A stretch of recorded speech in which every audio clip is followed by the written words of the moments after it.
Student, आज हम आपके पेपर थर्ड के बारे में चर्चा कर रहे हैं।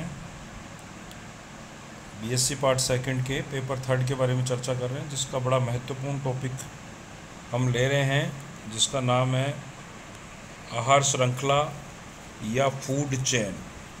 देखिए, आहार श्रृंखला या फूड चेन के बारे में आपको निश्चित रूप से पूर्व में ज्ञान है। देखिए, सूर्य की ऊर्जा को, जैसा कि आप जानते हैं, केवल हरे पौधे ही उपयोग में ला सकते हैं। ऐसा इसलिए क्योंकि हरे पौधों के अंदर ही प्रकाश संश्लेषण की क्रिया होती है। इसके अलावा हरे पौधों के अलावा और कोई अन्य प्रकाश संश्लेषण की क्रिया को तभी कर सकता है जब उसमें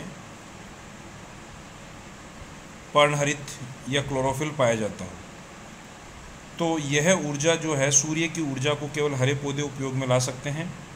यह ऊर्जा कार्बन के अपचयन यानी रिड्यूस करने के काम में आती है, जिससे जीवन का ईंधन या फ्यूल बनता है, जैसे कार्बोहाइड्रेट्स, वसा व प्रोटीन्स।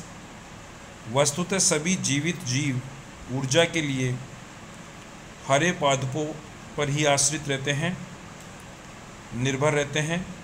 पौधों द्वारा संग्रहित ऊर्जा समुदाय यानी कम्युनिटी द्वारा एक क्रम में खाने एवं खाए जाने की श्रृंखला से गुजरती है, चेन से गुजरती है, जिसे ही हम आहार श्रृंखला या फूड चेन के नाम से जानते हैं।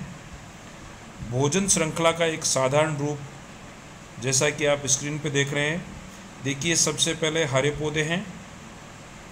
हरे पौधों को शाकाहारी जीव खाते हैं। शाकाहारी जीवों को मांसाहारी जीव, जो कि छोटे मांसाहारी जीव हैं। उसके बाद छोटे मांसाहारी जीवों को बड़े मांसाहारी जीव या फिर अन्य उच्च अपमार्जक यानी स्कैवेंजर जीव खाते हैं।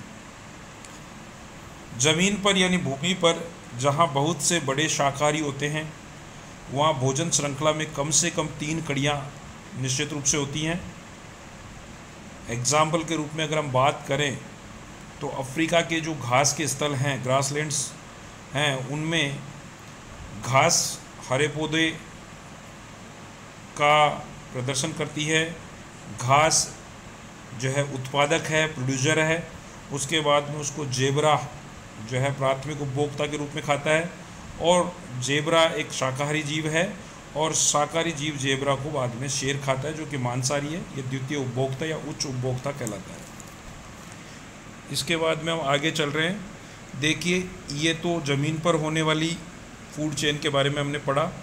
अब जलीय वातावरण में अधिकतर आपको मालूम होना चाहिए कि शाकाहारी बहुत कम होते हैं। यहाँ पौधों के पदार्थ को जंतुओं में बदलने के लिए, जिसके बड़े शत्रु नहीं होते हैं, अक्सर 5 या अधिक कड़ियाँ यानी चेन्स बनती हैं।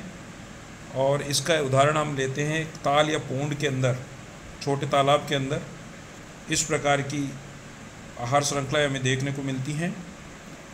एग्जाम्पल देखिए, सबसे पहले है शैवाल, एल्गी। ये उत्पादक पौधे हैं, फोटोसिंथेसिस की क्रिया द्वारा अपना भोजन बनाने में सक्षम हैं। इनको प्रोटोजोआ जैसे सूक्ष्म जीव खाते हैं। प्रोटोजोअन्स को छोटे जलीय कीट खाते हैं, और छोटे जलीय कीटों को फिर बड़े जलीय कीट खाते हैं। बड़े जलीय कीटों को फिर छोटी मछलियाँ, फिर छोटी मछलियों को बड़ी मछलियाँ भी खा सकती हैं। इस प्रकार ये श्रृंखलाएँ जो है 5 या 5 से कुछ अधिक कड़ियों के रूप में चलती हैं। इसके बाद में हम आगे बात कर रहे हैं। समुद्रों में अगर बात करें तो 5 या अधिक कड़ियाँ होती हैं, जैसा कि हम आगे चित्र में देखेंगे। चित्र 6.3 में हम अध्ययन करेंगे। और भोजन श्रृंखला छोटी भी हो सकती है। छोटी होती है तो कम से कम उनमें 3 कड़ियाँ होती है, जैसा कि हम चित्र 6.4 में अध्ययन करेंगे। ये मैं आपको आगे बताऊंगा। देखिए, सबसे कम कड़ियों वाली भोजन श्रृंखला जो है ऊर्जा संबंधों के दृष्टिकोण से अधिक महत्वपूर्ण होती है। मानव जीव अपनी भोजन श्रृंखला के पदों को करके अपने लिए उपयोगी भोजन ऊर्जा को बढ़ा सकता है। यानी कि मानव जीव अपनी भोजन श्रृंखला के पदों को कम करके अपने लिए उपयोगी भोजन ऊर्जा को बढ़ा देता है। घनी आबादी वाले देशों जैसे चीन है, भारत है, बांग्लादेश के मनुष्य अधिकतर प्राथमिक उत्पादकों यानी पौधों पर आधारित रहते हैं। इन देशों में भोजन श्रृंखलाएं सबसे छोटी होती हैं यानी एक पद वाली होती हैं, जिसके फलस्वरूप किसी दिए गए क्षेत्र की पैदावार अधिक आबादी के भोजन की पूर्ति करने में सक्षम होती है। अब जो है हम फूड वेब के बारे में बात करेंगे। फूड वेब के बारे में बात करने से पहले मैं आपको थोड़ा सा जो हमने समुद्रों में 5 या 5 से अधिक कड़ियों की जो बात की थी, उसकी जो है समुद्र की जो है फूड चेन जो है समुद्री आहार श्रृंखला, उसके बारे में देखिए चर्चा करते हैं। सबसे पहले आप देख रहे हैं पादप प्लवक हैं, प्लांट प्लैंकटन हैं। प्लांट प्लैंकटन्स को जू प्लैंकटन्स खाते हैं। जू प्लैंकटन्स जो है मुख्य रूप से जिसमें कॉपीपोड्स हो सकते हैं, इनको छोटी मछलियाँ भक्षित करती हैं।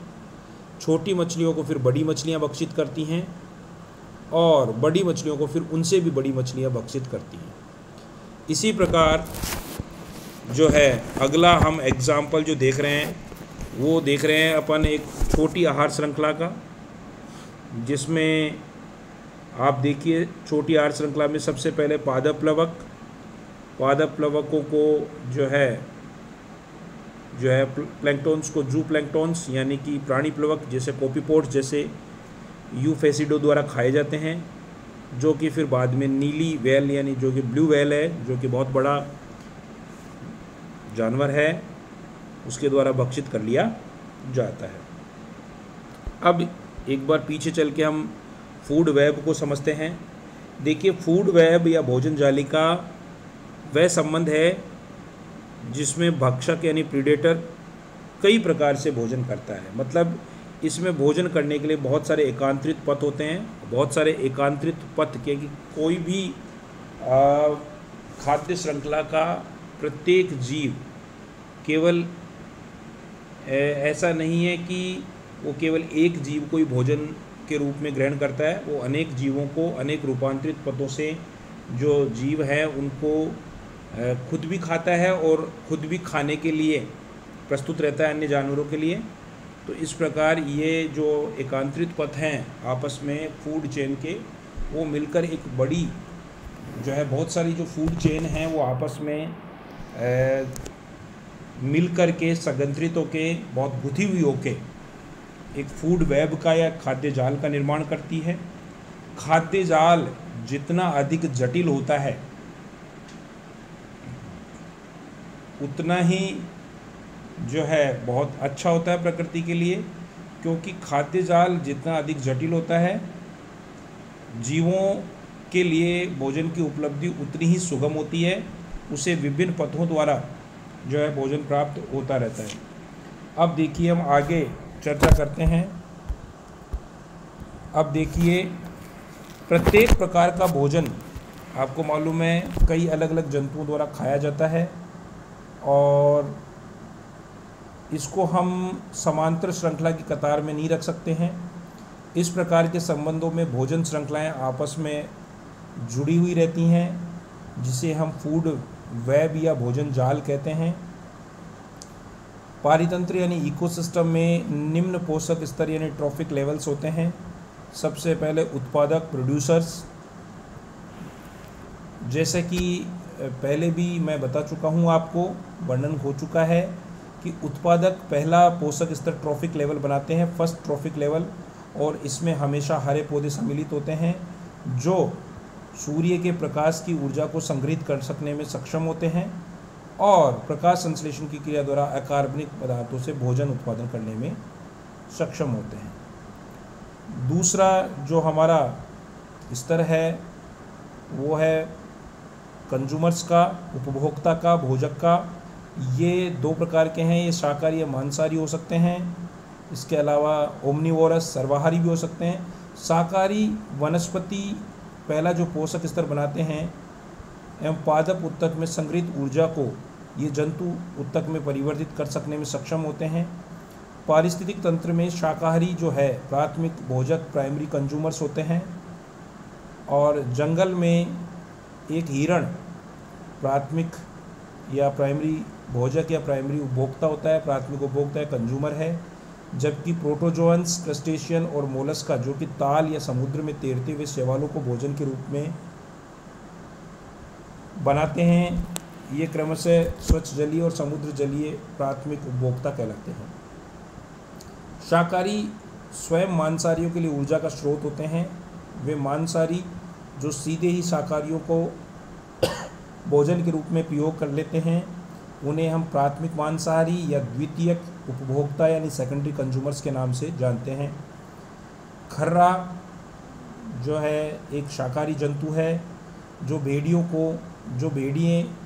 भेड़ियों का प्राथमिक मांसाहारी भोजन होता है, और भेड़िया वापस फिर शेर के लिए द्वितीयक मांसाहारी का शिकार बनता है। तो हम एक कह सकते हैं कि जैसे खर्रा है वो सबसे पहले उत्पादक को भोजन के रूप में काम लेता है, इस प्रकार उत्पादक जो है हरे पौधे वो प्राथमिक पोषक स्तर कहलाता है।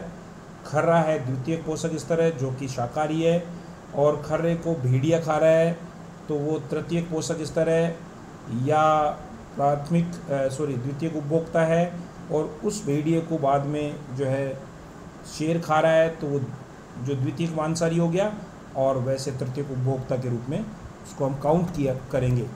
उसके बाद में ओमनिवोरस की बात करें, ओमनिवोरस की जब हम बात करते हैं तो देखिए सर्वभक्षी कहलाते हैं। ये किसी भी स्तर पर अपना आहार प्राप्त कर लेते हैं। ये शाकाहारी और मांसाहारी दोनों प्रकार का भोजन करने में सक्षम होते हैं। जैसे लाल लोमड़ी जो होती है वो अंगूरों को खा लेती है, छोटे रोडेंट्स और मृत जंतु आदि सभी को अपने भोजन के रूप में प्रयोग कर लेती है। इस प्रकार ये शाकाहारी, मांसाहारी और इसके साथ ही अपमार्जक स्कैवेंजर भी है। सफ़ेद पैर वाले चूहे जो मूल तौर पर शाकाहारी होते हैं, वे भी कीटों को, छोटी चिड़ियों को और चिड़ियों के अंडों को भी खा जाते हैं। ये उपभोक्ता हैं, ये वे भोजक हैं जो एक प्रकार के पोषक स्तर या भोजन समूह में एक से अधिक चीज़ों पर निर्भर रहते हैं। इन्हें सर्वभक्षी या ओमनिवोरस कहते हैं। पोषक स्तर पर अगर हम आहार श्रृंखला का अध्ययन करें तो एक रेखीय मानचित्र आपके सामने स्क्रीन पर दिख रहा है। उसमें देखिए सबसे पहले जो है उत्पादक जो है वो जो हरे पौधे कहलाते हैं। ये इनके अंदर इनकी कोशिकाओं में जो पर्णहरित होता है उसकी सहायता से वातावरणीय कार्बन डाइऑक्साइड CO2 और जल और जो सनलाइट जो है हमारे प्रकाश जो है सूर्य का, उसकी उपस्थिति में ये हरे पौधे प्रोडक्शन करते हैं, उत्पादन करते हैं। इस प्राथमिक उत्पादन को जो उत्पादकों द्वारा किया जाता है, हरे पौधों द्वारा किया जाता है, इसको प्राथमिक उपभोक्ता काम में लेते हैं। प्राइमरी कंज्यूमर्स जो सामान्यतः शाकाहारी होते हैं, हर्बीवोरस होते हैं। इन शाकाहारियों को द्वितीय उपभोक्ता यानी सेकेंडरी कंज्यूमर्स काम लेते हैं जो कि सामान्यतः प्राथमिक मांसाहारी या प्राइमरी कार्निवोरस होते हैं। और इन द्वितीयक उपभोक्ता यानी सेकेंडरी कंज्यूमर्स या प्राथमिक मांसाहारी को द्वितीयक मांसाहारी, सेकेंडरी कार्निवोरस खाते हैं, जो कि हमारा टर्सरी कंज्यूमर कहलाता है, तृतीयक उपभोक्ता कहलाता है। और इन तृतीयक उपभोक्ताओं को फिर जब ये मरते हैं और मरने के बाद में जब इनका शरीर सड़ता है तो इनको विघटक जीव यानी डिकम्पोजर्स जो है अपने भोजन के रूप में काम लेते हैं, जो कि ये चतुर्थक उपभोक्ता कहलाते हैं। और उसके बाद में ये जो विघटक जीव है इसको मृत्यु होने पर जीवों का सड़न द्वारा इसको जो है बैक्टीरिया जैसे जीव जो है विघटक जीव हैं, ये वापस से पोषण लवणों में जो है तोड़ देते हैं और इन पोषण लवणों को वापस से हरे पौधे अपने भोजन बनाने में प्रयोग करते हैं। इस प्रकार ये एक चक्रीय जो है सर्किल है पोषक स्तर आहार श्रृंखला का, जो लगातार चलता रहता है। अब इसमें हम आगे बात करते हैं, कुछ विघटक जीवों की भी बात करें। उससे पहले देखिए विघटक जीवों में डिकम्पोजर्स की बात करें। ये अंतिम भोजक समूह बनाते हैं यानी अंतिम उपभोक्ता होते हैं। ये मुख्यतः माइक्रोजीव यानी माइक्रो ऑर्गेनिज्म सूक्ष्म जीव होते हैं, बैक्टीरिया जैसे, यीस्ट जैसे, फफूंद, कवक जैसे जीव जो मृत जीवों के अवशेषों को सरलतम पदार्थों में बदलते हैं। ये कार्बनिक पदार्थ को घुलनशील एवं रासायनिक तौर पर तोड़ देते हैं और ये पदार्थ फिर रूपांतरणकर्ता या ट्रांसफॉर्मर अर्थात जीवाणु द्वारा उपयोग में लिए जाते हैं, जो इन कार्बनिक पदार्थों को कार्बनिक रूपों में बदलते हैं, जिससे प्रकाश संश्लेषण करने वाले जो हरे पादप हैं इनका फिर से उपयोग कर पाते हैं। और इस प्रकार एक सामान्य भोजन श्रृंखला जो पोषक स्तर पर दिखाई गई है, जिसका अध्ययन हम पीछे कर चुके हैं। और अब हम आगे चर्चा कर रहे हैं भोजन श्रृंखला के प्रकारों की बात करें, टाइप्स ऑफ फूड चेन्स। देखिए ओडम जो कि एक बड़े ही महत्वपूर्ण पारिस्थितिक विज्ञ हैं, जिन्होंने पारिस्थितिक क्षेत्र में बड़ा महत्वपूर्ण कार्य संपन्न किया है।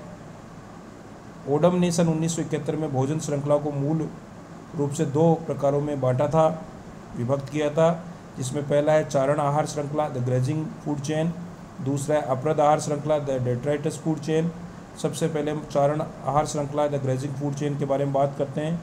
इस प्रकार की श्रृंखला हरे पौधे यानी उत्पादकों से शुरू होती है और फिर शाकाहारी यानी प्राथमिक उपभोक्ता जंतुओं के माध्यम से द्वितीय मांसाहारी जीवों में यानी द्वितीयक और तृतीयक उपभोक्ता जंतुओं के स्तर पर जाकर समाप्त हो जाती है। उदाहरणार्थ अगर हम बात करें तो सौर ऊर्जा का उपयोग आपको मालूम है पादप प्लवकों द्वारा किया जाता है। इन पादप प्लवकों यानी फाइटोप्लैंक्टन्स का भक्षण प्राणी प्लवक या जू प्लैंक्टन्स करते हैं, जिन्हें फिर छोटी मछलियाँ अपना भोजन बना लेती हैं। उसके बाद छोटी मछलियों को अंततः बड़ी मछलियाँ अपना भोजन बनाती हैं और अंततः बड़ी मछलियों का उपयोग फिर मनुष्य जैसे जीव कर लेते हैं। तो इस प्रकार ये ग्रेजिंग फूड चेन है जो हरे पौधों से चालू होती है और अंतिम उपभोक्ता के रूप में जो है मांसाहारी जीव पर जाकर समाप्त होती है। दूसरा देखिए अप्रद आहार श्रृंखला द डेट्राइटस फूड चेन।